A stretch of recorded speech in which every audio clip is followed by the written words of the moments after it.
Abby Maraño trending sa social media.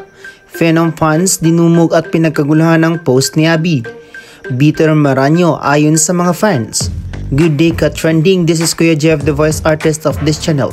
Bago natin yung pag-usapan, huwag mo munang kalimutan mag-subscribe at hampas yung notification bell para update ka sa latest Pilipinas volleyball trends.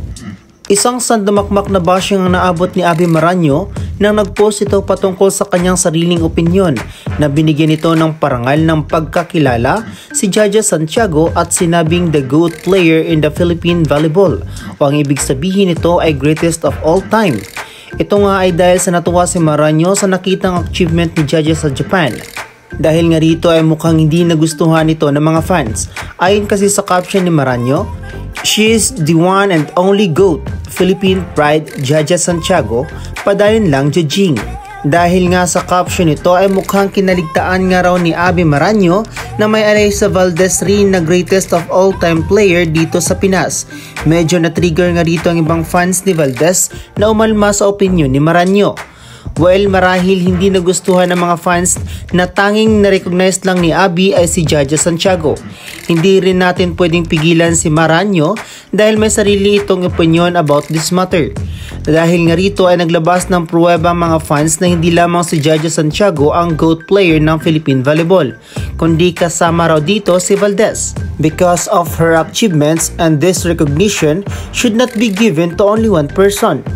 Valdez proves what she can do dito sa Pilipinas at marami na rin itong napatunayan sa volleyball. Awards-wise ay pinakita nito kung paano ito maglaro at kung paano ito binuhay ang Philippine volleyball. Hindi nga natin may pagkaila kung paano pinabilib ni Valdez ang mga fans nung nasa peak pa ito sa kanyang laro. Ipinakita nga nito ang kanyang pagmamahal sa volleyball at hindi nga nito nakalimutan maging mabait at mapagkumbaba sa kapwa. While Jaja Santiago gives impact internationally, kung saan ay pinakilala nga ni Jaja ang mga Pinay na kaya ring makipagsabayan abroad, na kaya rin ng ibang Pinay na magbuhat ng team at makapagbigay ng malaking tulong sa pinasukan nitong team.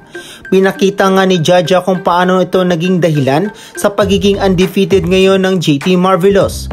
Siya nga ang nanguna sa blockings at spiking na naging dahilan kung bakit ito ay kinatuwa ni Maraño. Wala namang reaksyon dito si Valdez patungkol sa issue na nadawit ang pangalan niya. Lahat naman siguro ng players na nakapagbigay ng magagandang imahe sa Philippine volleyball ay pwedeng tawaging greatest of all time dahil isa lang naman talaga ang vision ng sports, ang mapag-isa ang lahat at mag-enjoy. Siguro sa ngayon kailangan matutunan rin ng ibang mga fans na minsan ay kailangan natin magdahan-dahan sa ating mga sinasabi dahil alam naman natin na may kanya-kanya tayong sinusuportahang players at iniidolo. Marahil iba ang vision ng isang tao sa isang player at iba naman ang sarili nating opinyon. Kaya't mas mabuti kung respeto at understanding ay papairal dahil wala namang pinagkaiba ang mga players. Isa lang naman ang goal nito, ang mabigyan ng entertainment ang mga taong mahilig sa volleyball sports. Mga ka-trending, isa ka ba sa sumimangot sa inilabas ni Maraño patungkol sa opinion sa GOAT issue? O suportado ka rito dahil mas nagustuhan mo ang pagkilala nito sa Pinay import na si Jaja Santiago? May masasabi ka pa ba rito? I-comment mo na yan! So that's it for today's video ka-trending. Don't forget to subscribe at hampas yung notification bell para updated ka sa latest ganap ng volleyball sa Pinas. Thanks for watching. Bye for now!